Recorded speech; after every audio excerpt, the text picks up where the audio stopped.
people do say it's not really fit the mold of Giallo. I don't know how. I feel like this fits the mold of Giallo perfectly. Oh, it does. All right. 100%. And it's also a giallo that is being rewritten by one of the people who wrote the rule book. Yeah. This is possibly, I mean, I don't want to say his most important film because but you know, I've had people ask me before, oh, you know, if I'm going to get into Dario Argento, what should I see? And you know, do I say like Suspiria, which is a life-changing film, or Deep Red, that is a life-changing film, or the early stuff? And I have to say, this 1987 film is a sublimation of all good things about Argento. Oh, I And it is the best place. It's one of the few times you can actually go, this is where you start in the middle of the career. And then when you see what came before, oh yeah. So right. yeah, this I would I say that this is definitely a giallo because Argento says it's a giallo. I mean, you could even argue it's more of a crimi, but Wait, which is a German version that you know has more to do with like you know crimi. cops and robbers and stuff. Yeah, crimi sounded totally different. Meaning. I'm gonna say right the now. version that I wanted to ask everybody. I'm sorry to, but Oh, go ahead. how many people watched the version that has the Sound of Music ending? I think I did. Okay, so it I like don't remember now. the killer was still alive. Yeah, And they were in Switzerland. Okay, I just wanted to make sure. Okay, yeah. Okay. I thought you meant like the song. Yeah. Okay, yeah. I just wanted to make sure because this is a film. Movie I found. Exactly, that's what I was going to say. There's a theatrical cut. There's also the director's cut. But this also suffered something that you know. This came out at a time that was, and I think Mick, you'll agree with me, was very important for fandom. People were starting to be able to get more of a network going, and magazines were coming out. People were living off these magazines and going in the backs, finding people who had video VHSs of all these crazy films. And then we started seeing things like Uncensored. And then people like Tim and Donna Lucas came out and produced a magazine called The Video Watchdog. And we all discovered that all these crazy foreign horror films that we were seeing via VHS were missing half the gore. And sometimes, especially in Argento's situation, missing part of the plot. So when you say there are several versions, Mick, yeah, it depends which video company put it out. There's a version of this movie where she, at the end, decides to join in with him. She is like her mother, and she's going to be with him. Well, that's that. Okay, so that leads up. Okay, so exactly what happened with the very strange ending. Nobody knows if he knew it in advance, but Argento did not give any form of script or any information to any actor until they were actually in Sweden. Wow. So it was purposely done, aka kind of like Hitchcock, but also this is an important film for Argento because it's kind of the last time that he's given literally full reign. Like most of Argento's scripts are like 20 pages if you're lucky. A lot of it is done on set. And it's, you know, it's kind of why a lot of people either love him or hate him is he will push his actors. He will want to work on a little bit of everything, which we can, you know, talk about the music, but that also leads him to get very unhappy when actors don't actually take it seriously. Yeah, supposedly he always was fighting with actors. In fact, I heard that the main actress in this, Christina Marcelak. Oh, Christina Marcelak. Christina Marcelak. She's a Spanish actress. Oh my God, she did. She never wants to talk about it, but Severin did get an interview with her, and it's hilarious because she successfully, for 6 minutes, says nothing. Oh yeah, Dario, I always kept an eye on him because he would talk, but it never seemed like he was talking to me. And well, yeah, you know, that was an interesting experience. Oh, I don't want to talk about that. But I'd heard so many stories about how, and this is if you go back in history with US directors, you have the same thing. But there is kind of a thing with Italian directors. It's like a lot of actors and actresses hated Lucio Fulci. If you piss a director off or you somehow get under their skin, they will push you to the limit. And that's exactly what he did with Christina. And, you know, this film, okay, so a lot of the cast and crew from Phenomena and Demons are in this film. Actually, I recognize the makeup effects artist. Oh no, the costumer. Exactly. Sorry, the costumer. She was in. Oh, there's a lot. Yeah, she's in Demons, and but what's really kind of cool is, okay, so the fact you have a lot of crossover there. I kind of lost my train of thought there for a second. Sorry. We were talking about. Oh, Well, in short, we'll eventually get to whatever I was going to say, I'm sure, is that there's a relationship among the crew that really starts with Phenomena that keeps going for a while into kind of a bad area for Argento. But this is what I was going to say. I'm sorry. It's that excitement and ADHD thing. So Jennifer Connelly was in Phenomena. Nobody can really say that Argento was that horrible to her, but she hated him so much that he wanted Jennifer Connelly to play Betty. That was his first choice. And when they contacted the agent, they didn't need any. She was just like, no, Mrs. Connelly is no longer associating with Dario Argento. So she was not the first choice. The first choice was Jennifer Connelly, and apparently to Argento, he thought he got along with her fine. That's crazy. Yeah. There's a lot of lore in Argento. So I guess this was Argento was supposed to be. Sorry, I have my notes over here. Argento, I guess, was supposed to direct an opera at a festival. And I don't know exactly what happened or why he got off of it, but he got pissed and he made this movie as sort of like revenge for that. That's not completely true. I didn't say anything was true. I said I heard. Well, okay. Because actually, it's after this movie, Argento makes a distinct change in the directory of where he's going with his career, which eventually becomes problematic. But there's an amount of time in which he actually starts doing operas.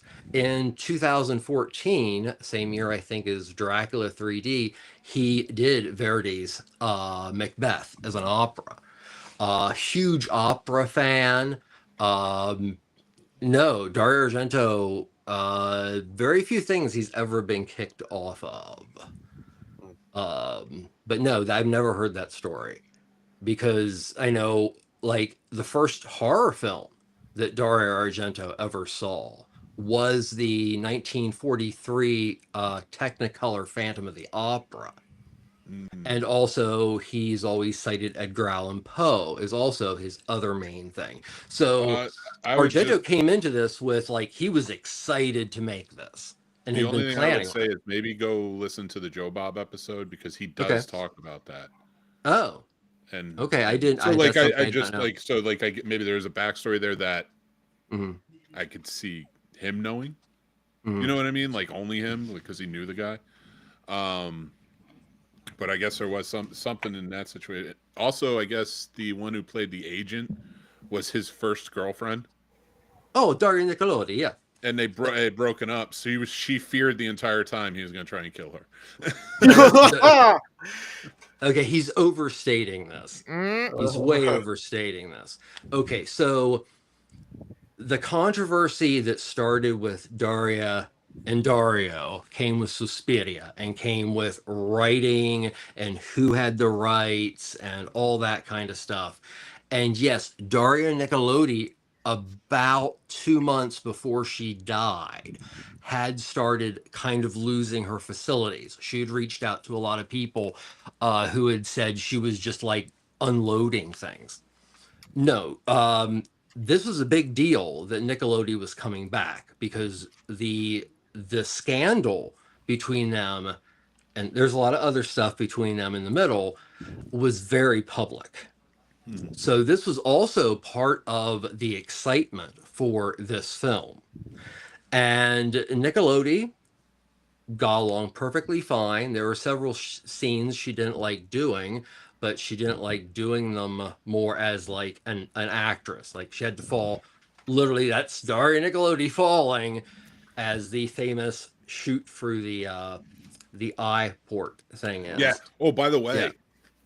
he talks about how that was worked. So it's messed up. So this is very cool. She had an explosive on the back of her head. What? In fact, she asked the explosives guy to cut it in half. He wanted to have more. He wanted to have a bigger explosion. And if it had gone in, it would have gone right into her brain. Those things are no joke. So it was on the back of her head. So that's how you get that when the bullet goes through the eye. This is where it gets real clever and cool. And I really appreciated this storytelling. So he did. The explosive guy did cut down the explosives. He wanted it to be as safe as possible too. He didn't agree with Argento, I guess. So that was a condom in the hole filled with blood. Squib. Oh shit! Well, no, there was no squib in the. There was a squib in the back of her head. There wasn't a squib in the condom. Oh, okay. There's another guy in the back who sprayed it at the right time, and the explosion went off as it hit her eye. Oh, so that cool effect of like the blood popping out was actually the blood popping in. That was such a great effect. I'm so glad he explained that. That was actually one of my favorite effects in this movie. Now that you mentioned, probably the favorite. Yeah. It was just so. I know I said something in the group chat. What they had to make it work is really cool in itself. Yeah. So they had to build a replica of what supposedly it would look like to be looking for an eye hole in a door. So about yay big, and literally they filmed a gun being shot through that. Now, there was set up that it could be done multiple times. The thing that I thought was hilarious is around it, at the middle, there were several packs of Marlboros. So when it went through and heated up, it started smoking. Oh, God, that's funny. But no, that was a very, I mean, that was, I would say, pretty innovative as far as something in this film. Oh, hell yeah. But through the whole thing, just to even cut that way. Oh, yeah. Such a beautiful cut with the blood popping out. Oh, my God, that was so good. Oh, Argento is, and this is the thing, this is why it doesn't ever surprise me when people say, well, he has actually done multiple operas, and he does do a lot of theater. And, he both has this huge background in opera, but also loves heavy metal. that Motorhead? Yeah. So Argento is, I mean, okay, so he becomes most famous as a film critic for a communist newspaper and in Italy, and becomes so popular that he actually basically talks his way into making his first movie. Because, well, not really, but he gets his way in via the fact he's a man of letters by writing screenplays. And of course, Mick, you know who he wrote for? Leone. Did he write? I didn't know that. Yeah, he wrote for Leone. That's cool. Yeah. I mean, it makes sense. Leone was the Francis Ford Coppola of Italy at the time, coming off. So all these young guys coming up under him makes sense. But yeah, that's cool. Yeah, when you first said it, I'm like, Corman. No. I just thought that's yeah. So, and what's his name? Ian Charleston was in this, who, of course, that's funny. Is the head of Chariots of Fire. The other cool scene I like, just because you guys are breaking that one down well, is when the dude's coming in to try to save the girl that's tied up with the shit in her eyelids, so she closes her eyes, and he gets stabbed through here, and it shows inside of his mouth.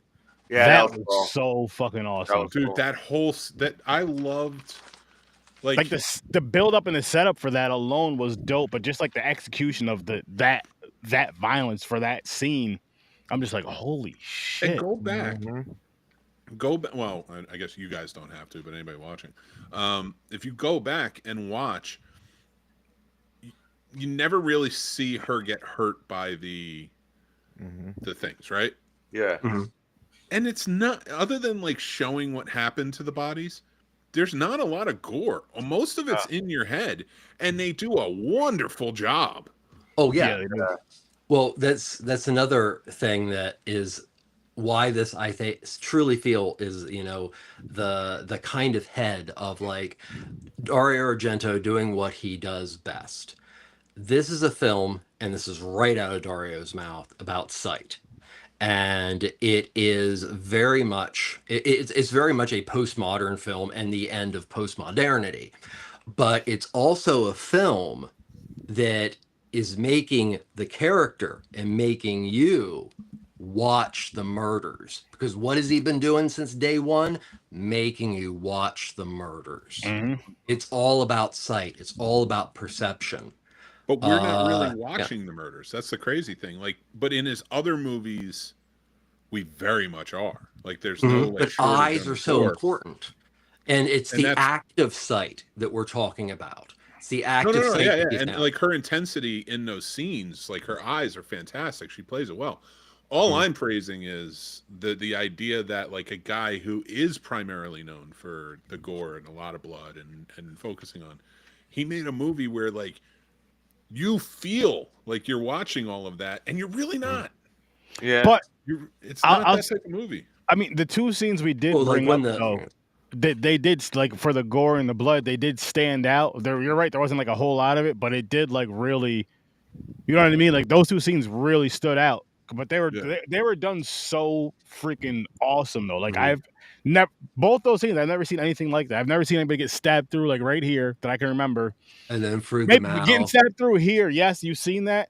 But then the clear shot inside the mouth. You may see something you may see something in the mouth. I think this is some of his best gore. It's usually like a further shot away. You know what I mean? Like the shot's not so close up, like inside. It felt like the camera was damn near in the mouth with the knife. Well, you seen the knife going, you know, when the blade went through. And I was like, holy shit, that is fucking cool. That is, that's like a storytelling thing in itself. I mean, I mean, Argento's use of red or any colors really is just fantastic, and that blood, especially who was that Will McNamara's character in the beginning, Stefano. When he gets stabbed right here, I'm not taking away from the idea that it's a bloody and it is gory, but let's think about how many horror movies, even in that decade, like this one I would put up more in tone with Halloween or The Strangers, Event Horizon, stuff like that. It's the stuff that psychologically is tearing you down, because most of the violence in this film is like quick cut or far away, or like when she gets shot in the eye, it's still like you see the remnants of blood, but you don't really see much. It's a sumptuous, like, and I don't know, that is a horror element that is like we don't see as much anymore. Like I think now more and more we're starting to see it. Like folk horror really does a lot with that. But I really appreciate that. I don't mean to gush over it so much. And this isn't my favorite Argento movie by any means, but I like this shit a lot. Oh, I like this a lot. But I don't remember all of them. I know Suspiria. Oh, Deep Red. Well, considering, I will agree with Mick, and this is why I also think this is the best place for anybody to start with Argento. Is it all works really, really well. Yeah. So. And honestly, like watching this and like going into it and listening to Joe Bob spiel again, having seen it when I was 17, I don't remember everything. I do remember the nails, and that always freaked me out. But I always remember seeing it. I always remember it hurting her, making her bleed. I always remember like a lot more violence in this. And I guess I'm associating a lot of other Argento movies that I watched at the time. But rewatching it in my 40s and seeing like how much nuance there is to this. You know, every little decision and stuff. And I'm not saying, like, again, Argento has his flaws, but the fact that he can come in and make something so different from like what he normally makes, like, just had me have like a whole new appreciation for it. Well, you know, even though you hear a lot of bad things, a la Dario Nicolodi and that issue, and that is a really messed up issue, Dario actually, like a lot of directors, a lot of classic directors, if he gets along with you, he is awesome to collaborate with. A good example, and you know, we can talk later about the music, but Claudio Simonetti, or the fact that Franco Ferreri, who started working with him roughly around Phenomena, got along so well with him and worked hand in hand and co-wrote. They worked together up till, I think, The Card Player, and possibly, I think, right before he did Dracula 3D.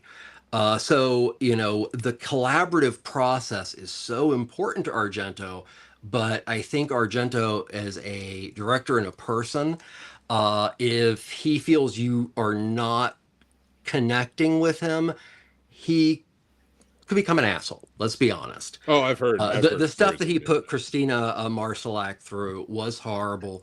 That end scene where you think, well, actually, one of the cuts ends as that room burns down. I think I didn't. That's why I asked, because that's actually a cut that floats around the world quite a bit. But that was shot outside, and it was created a room, and literally, like when she's getting in there, getting that key in the fire, and you see it was, she was going to get burnt if she stayed there any longer. Yes.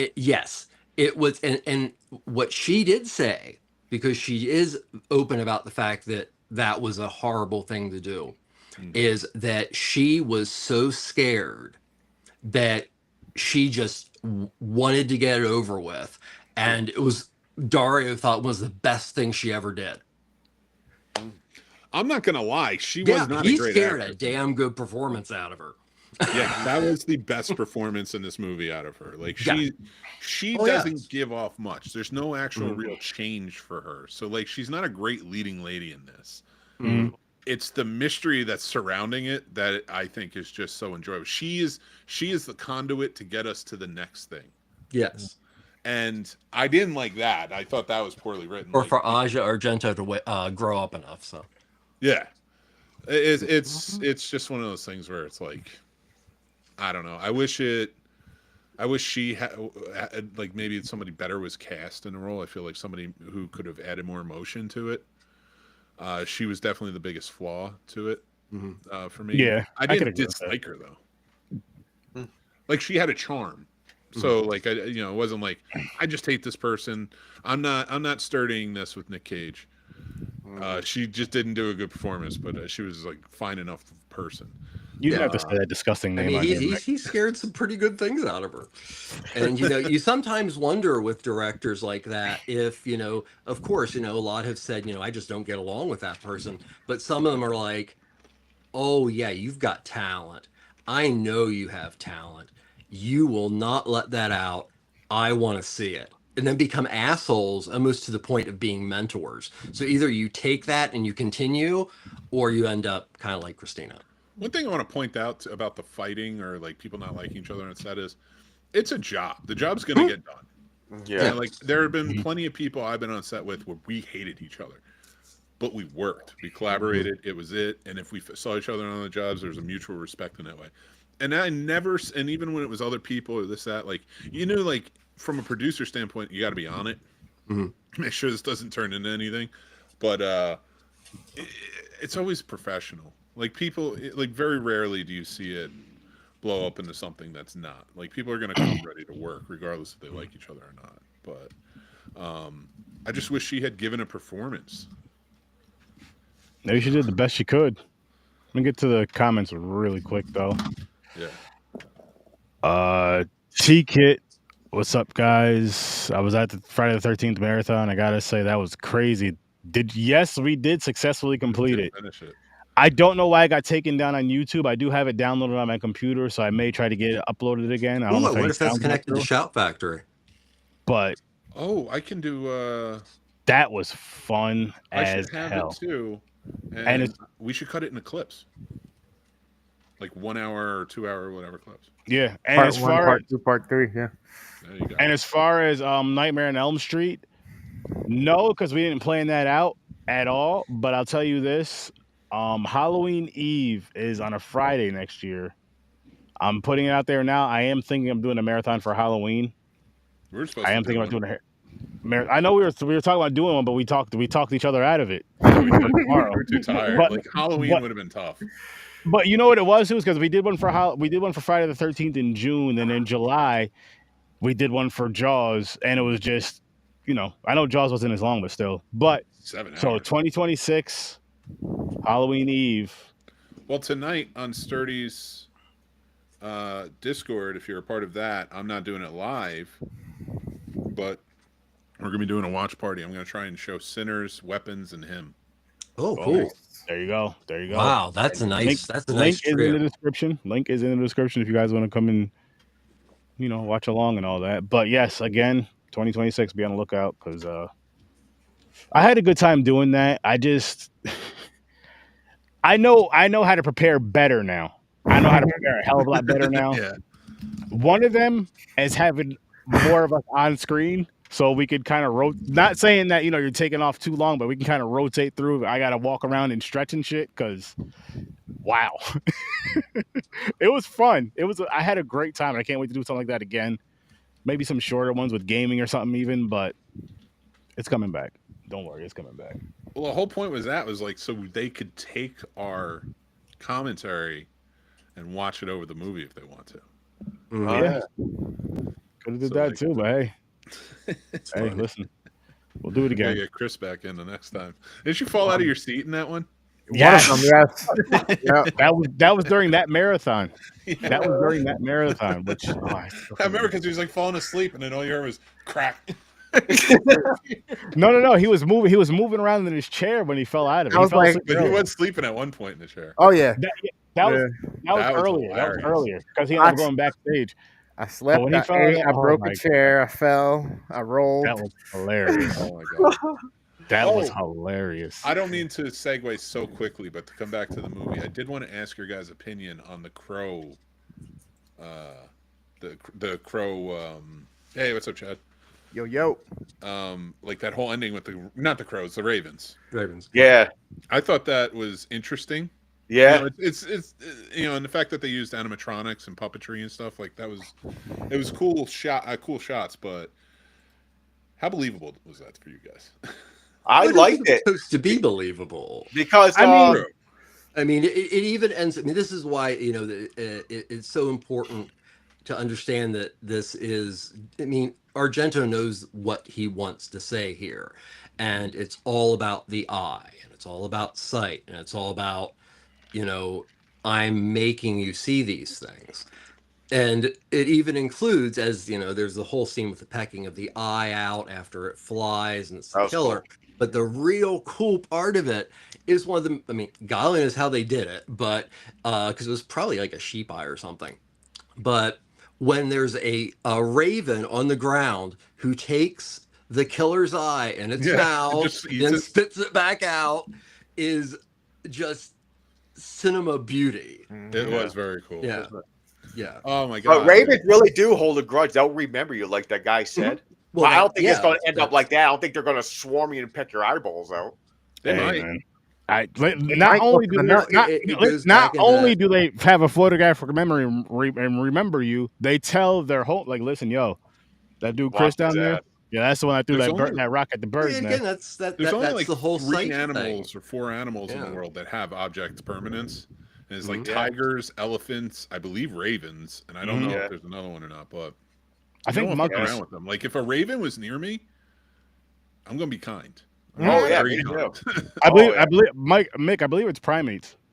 I believe Maybe. I believe it's primates. Yeah, I always wanted I mean, a you're probably raven. right, but I just knew. I've always known the tigers and the elephants, and the ravens. I found out in the last few years. Always Same. wanted a raven. As a matter of fact, I found out from it's a huge, like this year, some dude on TikTok. It's a huge in for his obsession with Edgar Allan Poe, also. Yeah. Absolutely. It's two big loves there. Opera. I mean, look at it. They were doing the Scottish play. Edgar Allan Poe is legendary. The Macbeth element of this we No, haven't I don't say it. Oh yeah. Well, I did. Yes. It's not like I'm like fall over on you. It's not like I tell Denzel Washington he was so wonderful and whatever, and then have Will Smith beat the shit out of me. Yeah, listen, it happened. You don't know. It happened. It literally happened. You don't know what's going to happen. The year after this, at the Metropolitan Opera, a person jumped from the balcony and hung themselves. Damn. It was The Three Witches, a Shakespeare play. You don't say it. You say the Scottish 100%. Play. You don't say the words. The Scottish play. Huh. But no, that's it's that's my is theater there really background. Any truth there? No, but you're looking at a piece of work that has probably over time been one of the most popular of Shakespeare. Shakespeare's work has been around so long, and if you do it that many times, and theatrical is theatrical, a lore starts. And I mean, if you imagine the number of times in history there have been versions of Macbeth. There was on that show, on the Joe Bob show, he actually said the word, and then he was like, "No, you can't say it." And why'd you have to go and say it? That's like I don't know. I mean, okay, Titus Androgynous is my favorite, but I'd say that the other one's my favorite. I love you. I'm not a Midsummer Night's Dream kind of guy. Fair enough. I've been the ratings real quick, gents. Oh yeah. I gave this one an 8. I had a really good time with it. I enjoyed the story of it. The pace wasn't bad for me, really. No. And then just the kills that they showed on screen were just so worth it. Like they made sure that, especially those two, were very memorable and just like boom, out there, lots of red, which of course blood, but just the way they did it and the freaking eye, the peephole. The peephole was just, listen, be careful looking through peepholes. That's all I'm gonna say. No. That's all I'm gonna say. But I gave this an 8. How about you, James? Solid movie. I enjoyed it too. The beginning, I was a little iffy because there was a lot of opera singing in the beginning. I'm like, oh no, am I watching a real fucking opera here? I'm like, tell me it's not beautiful though. Yeah, it is. But my problem with it, I don't know what the fuck they're saying. It's also that the one we won't say the name is also in Shakespeare's work, the one that has been done in avant-garde in different ways the most, because this is a production of, what I would say, MMAC. If you ever want to give a chance to opera, is go find out what story they're doing, go on Wikipedia or something and read the story. Oh, okay. Find the whole story out and then listen to it, and then you can attribute what parts are going where, and I think you'll find like a beauty in it. And I would say with albums too, voices. It's just I don't know what they're saying. It's like they drag out everything, and I'm like, what did they just say? Is this Latin? I'm like, where are they singing? What's going on? But anyways, country they're in. Yeah. But anyways, solid movie. Great, like the people, like you said, the great kills. The eye thing reminded me. I was like, I'm not 100% sure. I was like, did Saul get that from this? Did Saul do that with the nails in the eyes? I'm sure they did something with the eyes. Something. Yeah, so I mean, I would say if anybody got the eye thing from somewhere, it was from this Clockwork Orange. All right, that's it. It has been brought up before. That was probably an inspiration. But as I said, his main thing is sight. But yeah, trust me, he was also, I mean, this is a guy that was consuming amazing amounts of music, amazing amounts of movies, literature. I'm surprised Dario's alive because he basically never slept. So, Dario does know what's going on around the world. He has a bookstore in Rome too called Profondo Rossi after his first movie. Yeah. And guess who is the clerk that works there? Oh, Luigi Cozzi. Ozzy, who made Contamination.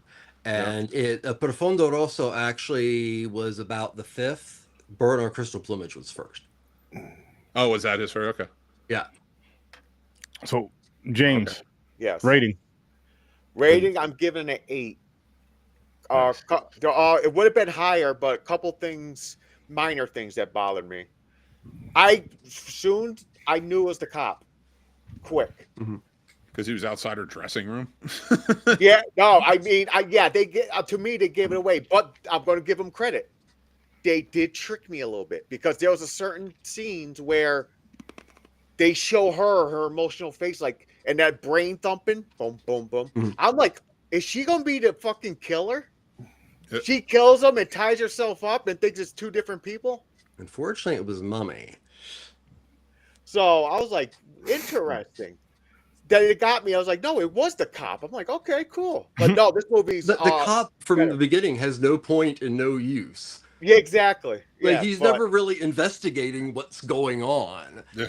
So he's it is pretty obvious. But I think that in itself is kind of. I think it's intentional. I like. Can I just say, and I know why I did it. Isn't that his kid? But when the entire time you're thinking the killer's hiding in her vents. And then the little girl just shows up. The little girl, and I'm just like, what a red herring. You used the killer as a red herring. How did you pull that one off, Dario? Too much cocaine in the time. Hey, listen. Yeah, I guess so. Trevor, what do you give this film? I'll give this film a 9.5. It is not my favorite Argento film. My favorite Argento film is Profondo Rosso, or Deep Red, which also has so many cuts, but I highly recommend the longest one. This was my first taste of Dario Argento. I purchased it at a film convention, and it was also the first time I really learned that there was a whole element of cinema that was just getting cut to shreds, not just because of gore, not just because of nudity, just because it was too long. And that's where I also started making a lot of friends and contacting a lot of people, and would tape trade and all that kind of cool shit.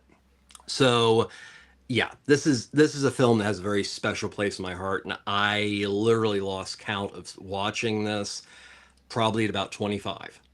And I don't mean the year, at 25, and I just have given up.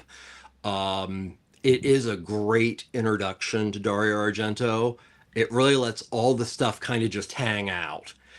And I also think it is the most successful film he ever had, but it also marks a change in him as a director. And there are several films after this. Trauma, Sleepless with Max von Sydow, even Card Player and Sindel Syndrome are okay films, but this is the last Argento Giallo horror that stands out. And that's why I'm giving it a 9.5. Nice. And it's been part of my life for so long. And, it also introduced me to Claudio Simonetti and Goblin. Yes. Oh. And that was, that in itself was like, wow. But no. I was a little bummed there was no Goblin in this, though. Well, it is, but it can't go by the name Goblin. It's Claudio Simonetti, who's one. Yeah, but it wasn't. Like there's some great music. Don't take me out of it. Like I love the music. Simonetti was going in a very different musical direction. Yeah. So it was not, of course, Goblin is known for its prog music, which literally, as they're recording their first album, they start having a relationship with Dario Argento, and they bring this prog sound to Italian horror, especially his films, but also ones for Fulci and numerous other films. That honestly, some of the best things is the truly bizarre prog sound. And a lot of people, the first time they've honestly heard Goblin is when they hear they stumble upon the Italian cut of Dawn of the Dead, which I actually really like the Italian cut of Dawn of the Dead, but I really like the music. The music is amazing in that because Romero is using stock music to an extent, and also that yet again, and I'll shut up. This is one of those movies that it's been with my life for a while.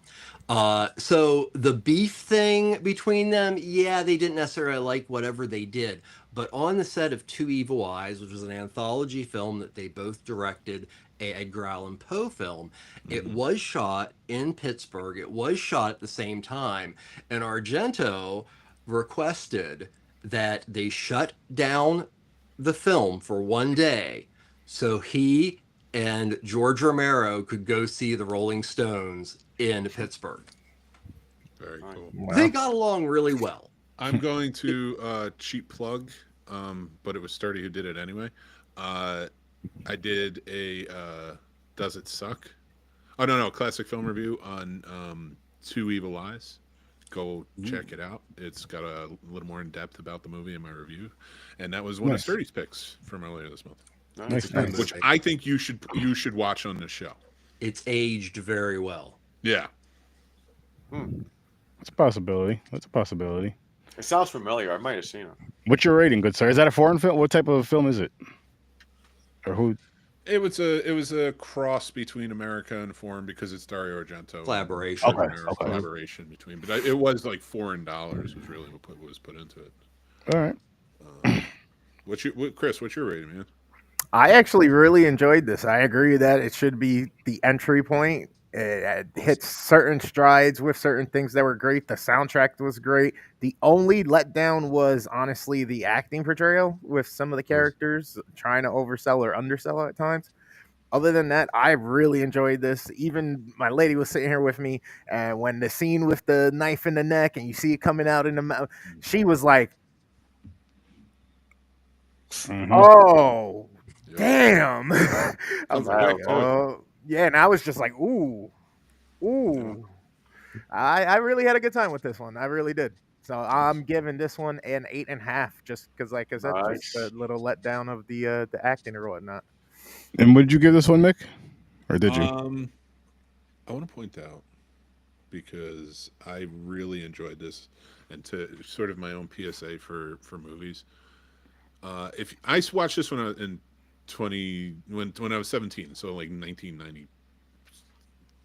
Don't lie. Remember that? Yeah.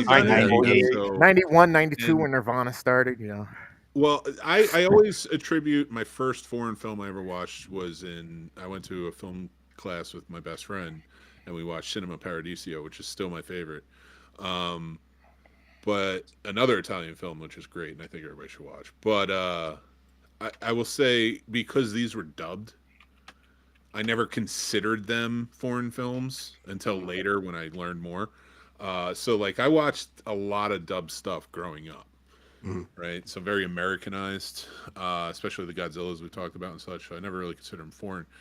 But I started getting into Argento and Fulci because of, and I want to pay him a little tribute here.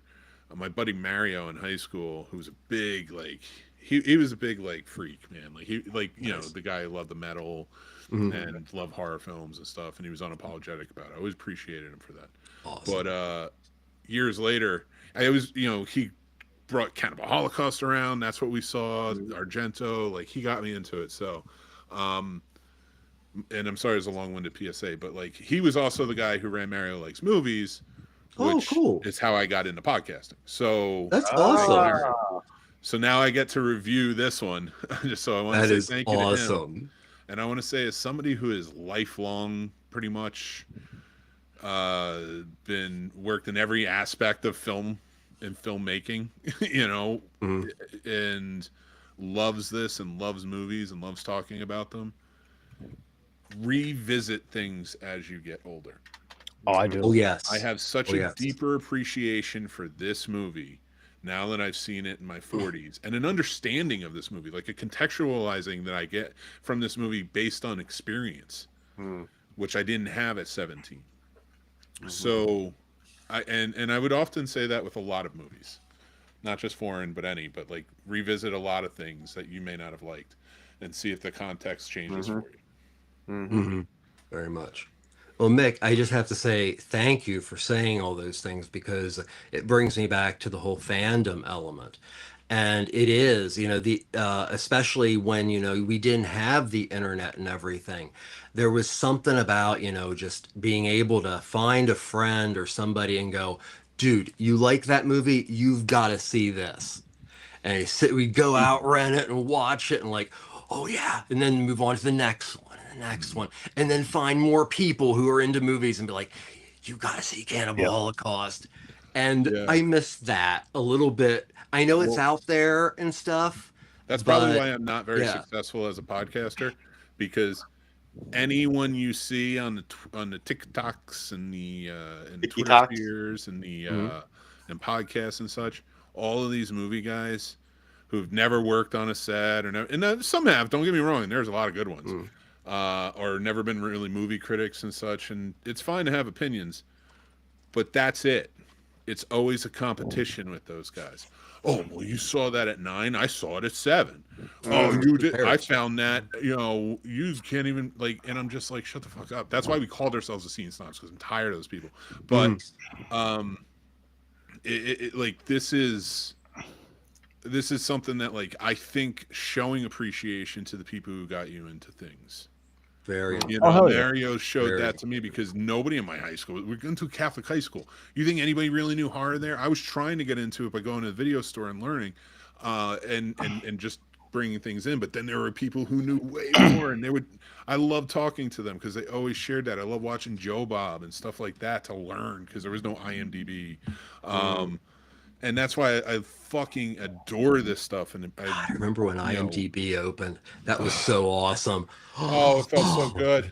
I used to read the book at the video store, the big old fat book that just had movie facts for fucking days. I used to carry the Molten around. As my best friend was ringing people up, eating the fucking cookie dough, fucking chocolate covered cookie dough. Mick. Learning. Did you do this? Rating. Every week. Shit. You got the TV guide.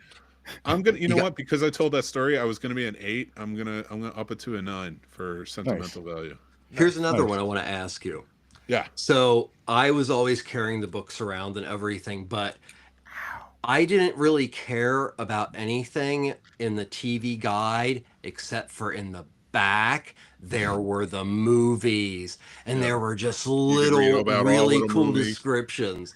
And I remember even being young, staying up way too late to see something. One thing I will argue about with TV Guide, the artwork. Yeah, the artwork's nice. The artwork pretty was cool. They had original artwork for it. Oh, those were the days, man. Why can't we bring back days like that where there are actual people putting things to stuff? Yeah. There was actually artists in there. There was actually so much better, so much care. You get excited when your new TV guide comes. You're like, oh shit, what's playing this week? But that's why people wanted to collect them. They were collector's items for the fact that people put care into it. I mean, shit. It's why we collect what we collect now. All of us collect something. Like all of us collect something that we grew up with, whether it be film, whether it be figures, whether it be shit. I'm getting back into Pokemon cards just because of watching a bunch of videos on YouTube and Reels, and I'm just like, gotta catch them all. That too.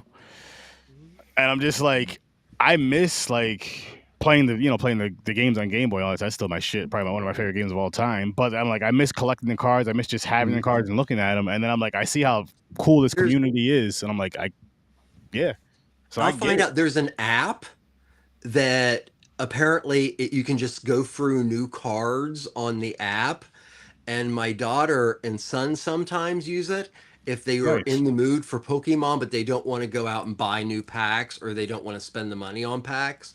It's literally just kind of a Pokemon flip. No, I would definitely at least to check up. I'll ask my daughter about it, and I'll find out the information.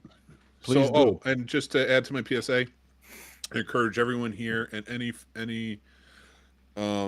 people watching who are listening who are creators, do that. Stop trying to own it. Stop trying to be on top of everything. Stop trying to be the originator of everything, and just thank the people genuinely who helped get you into stuff. Yeah, hell yeah. Like for me, be honest, everything is a simulacra, And it's those people that influenced you and helped you and got you into making a simulacra, making a new version of the same thing. Honor them. Damn right. And also step into their shoes. Damn right. Again, it's like for me, I always say, well, Chad gave us an 8, by the way. But like I always give credit to my older brother, my older cousins that got me into horror because shit, look where I'm at with it now. With it being Halloween, that's the question I posed to you. Because Sturdy, you told me that story about, and like I met Jeff, and you know, and how close you are with Henry with horror and such. So I know that wasn't the brother that got you into it. No, but me and Henry met in 2nd grade. We've been watching horror together and talking about horror together since the 2nd grade. So it's 30 plus years of my life. Yeah, and it's honestly like it's for me. Like my mom got me into horror. I remember she watched The Exorcist on TV and like let me lay on the floor of her room and watch it. And that was like my introduction. I'm like, this is scary and I'm terrified and I love this and I want this feeling all the time. Yeah. So like and you know, there was a lot of contributors to that and to the getting into horror. But I want to ask you guys for Halloween, what who got you into horror? Oh, for everybody else? Yeah, all of you guys. James, Chris, and anybody watching. My dad. Nice. Yeah. Well, tell us about your dad. How did he get you into horror? He put did on he chase you around with a chainsaw, or did he watch it with you? Tell us. One of the first earlier ones I can remember is probably the Universal movies. It was either Bela Lugosi's Dracula or Mummy or the Wolfman or something like that. And then he showed me, I guess I was a little too scared, so then he showed me Abbott and Costello and then Lord and Hardy, and then it just went from there. And then I got into Scooby-Doo, and then I remembered Vincent Price and his name and the voice, and then I got into going back into all that stuff, and then they became Freddy, Jason, Michael Myers, and from there gone. Very cool. I love it. James, how about you, man? All right, so mine is not like they're like, hey, check this movie out, sit with me, got me into it. My first introduction, it was when I was like 8 years old. There was a party. My father's sister was watching me and my brother, and they're watching a movie. There was a few people there. I stuck out of the room and I was looking what they're watching Night of the Living Dead, and I was like, "Oh, what's this?" Then ever since, like I've been trying to watch, but I hit a big boom when I got into my 20s. That's when I started going hardcore on horror movies. Love it. But I didn't have like someone actually get me into it. You know, it was like me stumbling across it and I go, what is it? That's okay. Perfectly valid. Yeah. That still counts. And then for me, it was also easy staying into it, besides following them around. Like as I got older, like I said, meeting Henry in the 2nd grade. And then my cousin Michael, his mother Debbie, was also a horror fan. So she would be the one adult that if we go to their house, I don't have to like have my older cousin or my older brother rent the movies. Like she would rent it because she enjoyed them too. So she would rent them for us and watch them with us. Something that stands out to me actually is we went to go see the Texas Chainsaw Massacre, the remake, 2003, which is my favorite one. And we were sitting like, you guys know Crossgate, so we were sitting like all the way in the top row because this is before they had like the wheelchair sections like downstairs and stuff. So we were sitting like all the way upstairs in the back. So I was sitting, so it was like a seat here, and then my cousin here, and then my aunt was sitting in like a row ahead of us. There was a scene where everybody ahead of us jumped, including her. We were laughing so fucking hard because I love it too. The thing I love about horror now, because I don't really get scared. I jump around here and there, but I don't get scared like I did as a kid. But it's like watching it with the wife because she gets scared. She gets genuinely scared of things. She'll still jump in like that genuine fear, not just like a jump scare, like oh shit. I love watching it with people like that because it's just it makes it feel more like a horror movie than just watching it with a bunch of people that don't get that. You know what I mean? It's not that it's not, but you get more of that feeling, more of that kind of nostalgic feeling, that childhood feeling of like, oh shit, this is a scary movie. When you're watching with someone that's genuinely scared, like my cousin Jazzy's like that, and I'm just like, oh man, it's the best watching with people who get scared like that. Yeah, for real. I got to give credit to my dad though. He's the one who got me into movies. Nice. He was silver screen guy, and like he would always put them on and like be like, "Come watch this," and like I would just sit in front of the TV and watch like every movie Like it felt like every movie ever made, you know, all the John Fords, all the Howard Hawks, you know, like just all that stuff from back Into the Fire, especially westerns. So nice. Seeing Freddy as a kid, Into the Fire. Yes, and then as far as movies in general, I could just say my family in general would just enjoyed movies, whether horror or not. Just all the time watching movies. Like I go to my dad's, there's always something on, always a movie on TV. That's a lot. Or like a lot of the black films I got, not the hood films. That was for my cousins and shit. But like the other ones, black film, and I'll say like a lot of black sitcoms and series and TV shows, like Sanford and Son, for example, was always with my dad. That was a good show. Yeah. So. Yeah, my family was always in the film or some sort of, which I think most are, but I mean, just to the points where like, you know what I mean? It's like sitting down and watching a movie with the family, which was just a normal thing back in the day for me. Trevor, I have a special question for you. Okay. Now we know that your mom was like, got you into movies in general, horror, you know, with an emphasis on horror and like, well, actually, she didn't, but we keep. Oh, I'm sorry. We talked about. I remember talking about. Well, it's interesting when I really think about it. I mean, my mother did, as far as like the Universal horror stuff and like the things that were getting really, really good reviews, like The Hunger or Wolfen. Yeah, think about the years on those of my age. Yeah, so I was seeing these things and I had an appreciation of it, but my mother also very much was against like slasher films and things like that. So I apologize and I'll let you finish your question. I'm sorry. Oh, no. I was only going to say like, because you graduated into that though. You found it. And it started with those early ones. I want to hear about somebody, whether it be a passerby or something that influenced either a movie or like a genre on you. Do you have some sort of story like that? I do. I love it. So I forget the year exactly, but I actually still have a program and I'm kicking my ass that I didn't go. I mean, my mother didn't do it. I just can't believe that. I could have seen Asimov, Bradbury, and Harryhausen all on a damn panel. That's just because I'm pissed about that from the past. But this also includes how I learned about John Woo and Chinese cinema outside of just my love the killer. I'm roaming around this famous Monsters of Filmland convention because I just want to go, you know, I want to look at all the stuff. I want to see what I can buy. And I'm looking at one of the stalls and these two gentlemen come up to me and they're like, well, have you seen that? I'm like, no. And like, well, that's so-and-so. And I'm like, well, that sounds familiar. Is that the killer? Like, oh yeah, that's, you know, this is bullet in the head. You know, you definitely don't want to do that. And then also you might want to get yourself full contact. Those two guys were Joe Dante and John fucking Landis. And I did not know it until my mother went, wow. Did you see who they were? I'm like, no, just some guys are telling me about cool shit. So there, yeah, that was that's one from my past that I just go, wow. Yeah. That's pretty rad. I love that. Yeah. That's very cool, my friend. I do. I'm mad for you that you missed that panel, but that is. But that was just luck.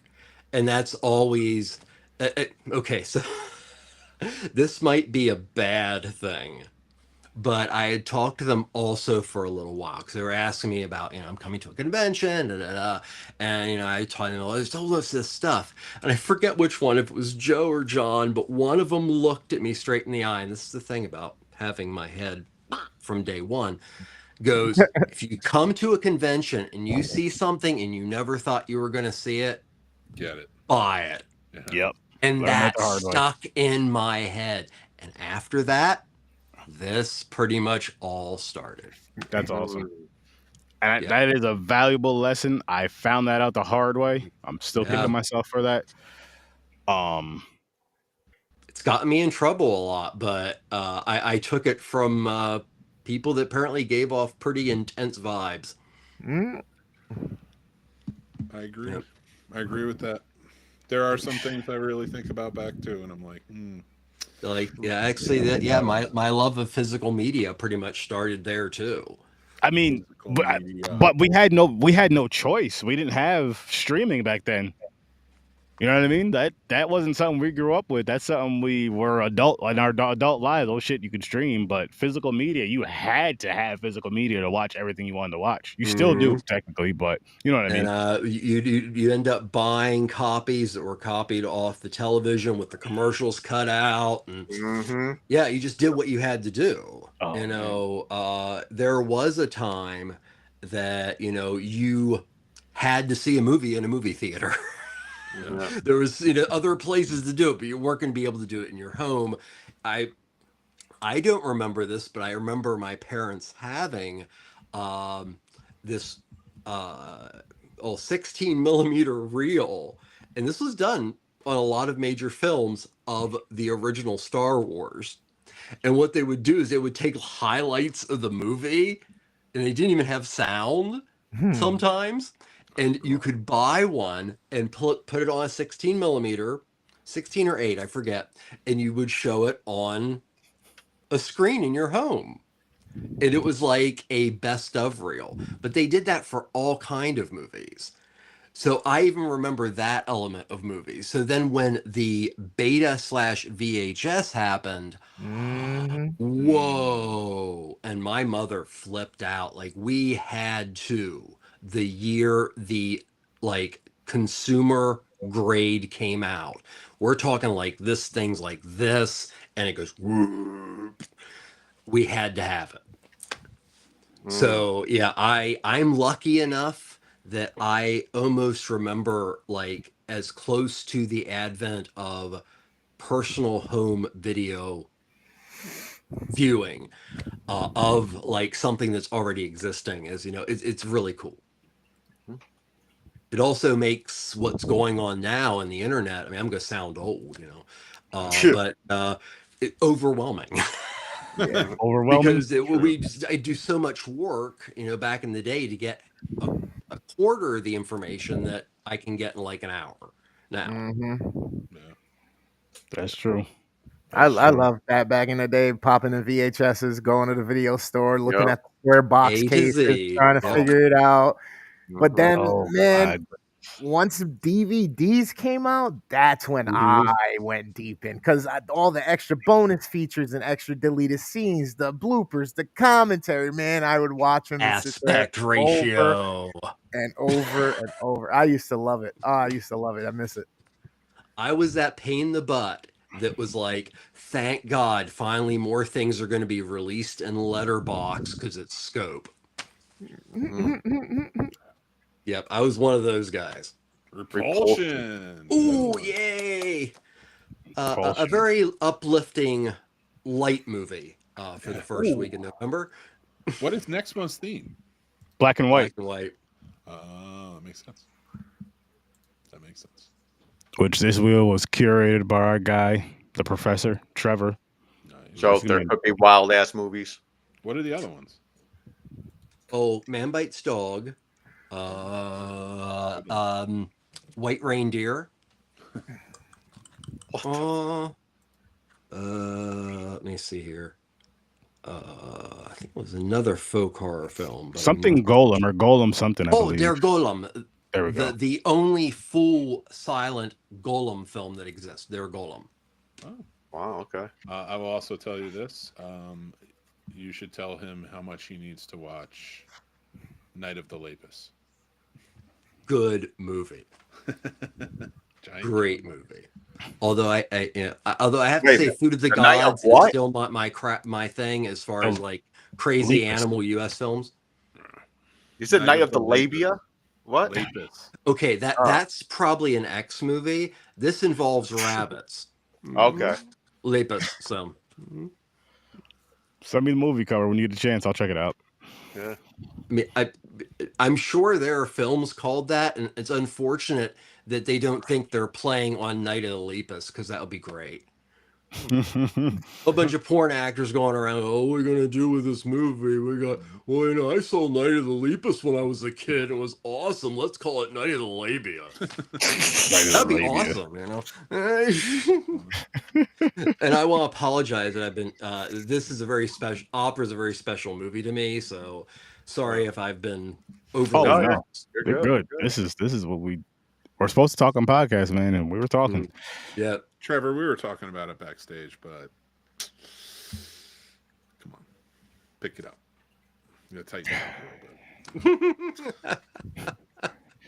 Hey, I actually set up some of my recording equipment this week to start making new shows. Good shit. Let's go. Let's get there. And I also got an Adobe Audition subscription, so I'm paying it too. Uploaded awesome all of your picks, all my video reviews for your picks, and I cannot wait. I had to mix in a lot of crime drama this month with horror. Okay. So, but I got them in. It's dropping in November. New movies I've been watching. I'm so excited to see them. So dropping in November. Nice. Yep, starts next week. With next week starts. Oh, now I'm gonna draw a blank. Onion Field. The first classic film review is Mean Streets. Oh, cool. I'm trying to. I forget what it's not the Black Marble. The Black Marble's the second week.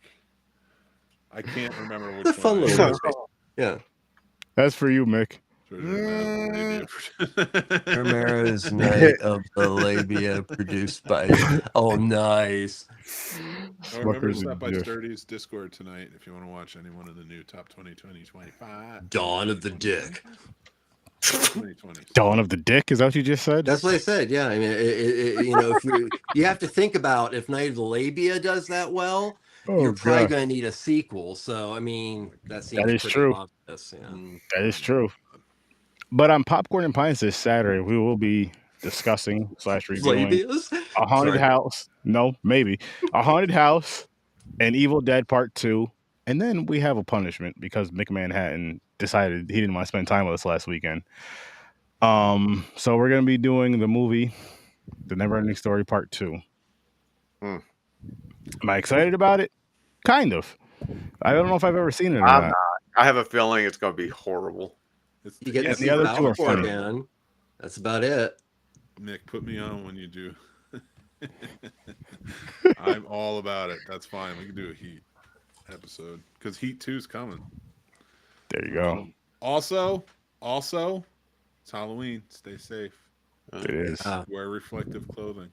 You see, they're doing a remake of American Psycho with Robbie. I think that's awesome. Yeah. Oh yeah. I think she'll do a good job. Robbie's playing it. Yeah. I'm down. I hope they have the chainsaw scene again. Nice. Yeah. Oh, I'm sure they will. I'm hoping I can get a chance to see Begonia in the theaters. Yeah, I gotta check that out because I'm reviewing it next week. Yeah. This week's tomorrow. Oh man, tomorrow 400th. Yes. Yeah. Snobs live 9 p.m. special time tomorrow. Pretty much, Trevor, more than welcome, please. Oh wait. Say that again. You said it's at 9 tomorrow. I'm bringing you big. This is important. This is Halloween. Yes, it's at 9 p.m. tomorrow night. We're going to be live. It's our 400th episode, our Halloween special episode. Super excited for it. I was not, but then Sturdy Bird over there kept prodding me and got me excited for it. So I have some fun stuff in store for them. I'm reviewing the new Springsteen movie and the new Frankenstein movie. And then we're doing a top 5 Halloween traditions. And then I have some more fun stuff in store that I'm not going to say. Yeah, you just got to stop by. It's gonna be interesting. So. You guys got to tune in for that, is what he's saying. You guys got to just tune in and see what the hell he has in store for us. We're all going to be in costume. Oh, yep. Yeah, all in costume. Oh, I got my costume ready, too. Nice. One way or another. Whether it's a mask, a wig, some shit. But we're going to have some stuff. It's going to be a good time. You guys should definitely tune in for it. Just come in a costume. Yeah, it's a Halloween. It's a Halloween get-together. It's episode 400 for the Scene. The only thing I'm going to tell you, I'm going to be my version of Tim Mimosa. Yeah. Oh, no. You know what the episode's called tomorrow? The Tim and Mimosa Halloween special. What's the one we dressed up as wrestlers if I continue on, we're going to have a Tim and Mimosa annual Halloween special every year. Wow. I think awesome. You should. That'd be awesome. This one's for you, Mick. Can I be on this one last week? Yes, 100%. Please do. Yes. Welcome. Come on. I want more people. I want this to be fun. I want the 400th to go out with a bang. Yes. We are taking some time off in November, though. We're going to take a few weeks off. because shit's getting tough. I hear you. I get it. I get it. Take a little break. Keep your head up out there. Get some fresh air. Don't dress like Ice for Halloween because that's fucked up. Yeah, I know. Don't dress like Bad Bunny because Jesus, that poor guy. Listen, I was gonna come as a big ass Ice Cube, but never mind. I want to see more inflatable frogs. Can we do a protest that's just Ice themed? Ice Cube, Ice Tea. Everyone shows up as Ice Cream, Ice Cubes, Ice Cream. Oh my God, I would Ice Capades, whatever the hell that is. Oh my God, you remember? I went to the Star Wars Ice Capades when it was at Hershey. Jesus. When was that? Ice Spice? No, you won't, Johnny. You better not. You Babe, I need a wig. Little skirt. No. It's not ice themed on the show. Oh man. Go to the protest for that. Oh man. But yeah, so make sure you guys check into the scene time tomorrow at 9:00 Eastern time for episode 400. We're gonna be there. It's gonna be a great time. Make sure you guys also tune into Popcorn and Pints Saturday at 9:00 Eastern time for those films we discussed earlier: Haunted House, Evil Dead 2, and you guessed it, you wanted it, you requested it, so we're gonna be doing it. I'm showing my breasts. About time to see some fucking nipple. Well, that's not what it was, but yeah, we have our punishment going on this weekend, and then we'll be back on Horror Research 30 at our regular time, Thursdays at 8:00 Eastern time, because this is the last week of STURD-O-WEEN. Mm-hmm. So yeah, we'll be back on just Thursdays until next September. Awesome. So yes, black and white theme, black and white films. I may be in black and white. We'll see. But make sure you check out WorstDamnGamerEvr, Mother Fort and Fortnite Fridays, and all the other dope stuff he does. Make sure you check out Popcorn and Pints, like I said, Horror Research 30, and Bastard Media. You guys heard it here. Trevor got some equipment. He's getting back to his shit soon. Even if he kicks it off in 2026, he's getting back to his shit soon. So you guys better not miss that.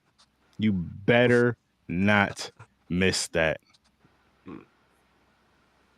And of course, Scene Snobs tomorrow, 9:00 Eastern time. Be there. Go subscribe now. Go subscribe everywhere now.